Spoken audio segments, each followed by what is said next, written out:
Every web address you type is silently answered by a phone book that no single person, no company, and no country actually owns. You ask for a name, something points you to a number, and the page loads. And here is the strange part. There is no master copy. There is no head office. The thing that runs the entire internet's address book was designed on purpose to have nobody in charge. I want to tell you how that happened, because it is the opposite of the story you would expect. Rewind to the early ARPANET. Back then, the whole network's address book really was one file. It was called hosts.txt, a plain text list, every machine on the network in one document, name on the left, address on the right. If your computer wanted to reach another computer, it just read the file, and someone had to keep that file correct. That someone was Elizabeth Feinler, known as Jake, and her team at the Network Information Center at Stanford Research Institute. If you added a machine to the network, you emailed Jake's team. They typed it in. Then everyone else downloaded the new file and copied it onto their own computer. One file, one team.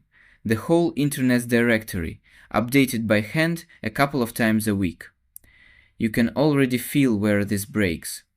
Think about what that file actually was. It was a single point of failure for an entire network, sitting on one host, copied by trust. If the master was wrong, everyone was wrong. If the master was slow, everyone waited. When the network was a few hundred machines, it worked. But the network kept growing.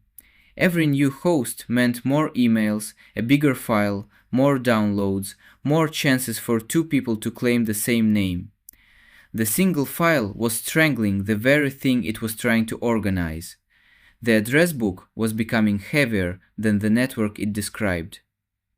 So in 1983, a researcher named Paul Mockapetris at the Information Sciences Institute at USC was asked to fix it. And there was already a committee with a proposal on the table. A complete one, a careful one. Mockapetris looked at it, decided it was too complicated, and largely went his own way. He wrote the design himself in two documents, RFC 882 and RFC 883.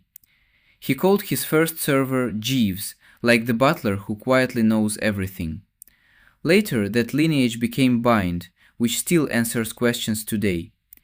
Those two early documents were later replaced by cleaner versions, RFC 1034 and 1035, but the shape of the idea never changed. Here is the thesis I actually want to sell you. The genius of what he built is not that it is clever, it is that it is deliberately dumb. The committee instinct is to make a system complete and central, one authority that knows everything and gets every answer right. Mockapetris did the opposite. He split the name into a hierarchy, .com, then the name in front of it, then the machine in front of that. And he handed out responsibility. The people who run .com do not need to know your machine. They only need to know who to ask next. Each level just points one level down and says, "Not my problem, ask them." That is delegation. Nobody holds the whole map. Everybody holds a tiny piece and a pointer to the next piece. And because nobody is in charge of the whole thing, there is nothing in the middle to overload, nothing central to take down, and no single office that has to approve a billion names. The win was choosing to give up control on purpose. Mockapetris did not centralize harder than the committee. He centralized less. And that is the only reason this scaled from a few hundred names to billions. But I promised you a warning, and it is a real one. A system built in 1983 in a small and trusting research network was designed with almost no security. For years you could lie to it. You could poison what a server remembered and quietly send people to the wrong number. The fix, called DNSSEC, adds signatures so answers can be checked, and the internet has been crawling toward it slowly, for decades, because you cannot easily bolt trust onto something whose whole genius was trusting everyone to mind their own small piece.